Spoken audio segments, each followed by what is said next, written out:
નમસ્કાર ખેડૂત મિત્રો, હું સાઈફોન એગ્રી બાયોટેકમાંથી સોહિલ મેસવાણિયા અને આજે આપણે ગોંડલ તાલુકાના ત્રાકુડા ગામની વિઝિટમાં છીએ, જ્યાં ખેડૂતે મરચીની અંદર જે આપણું નવું બાયોલોજિકલ ફંગીસાઇડ જે પ્રોટેક્સ છે તેનો ઉપયોગ કરવામાં આવેલો છે. તો ખેડૂત પાસેથી આપણે અભિપ્રાય જાણીશું કે ખરેખર પ્રોટેક્સનું રિઝલ્ટ એમને કેવું મળેલું છે.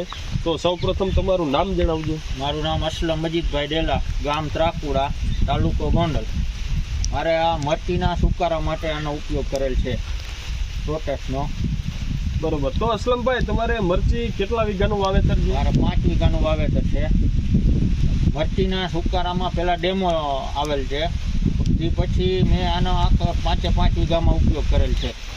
બરોબર છે. તો તમને આપણા પ્રોટેક્સનું રિઝલ્ટ કેવું લાગ્યું? અને 100% રિઝલ્ટ મળ્યું. બીજા ખેડૂતને આનો ઉપયોગ કરાય. ધન્યવાદ.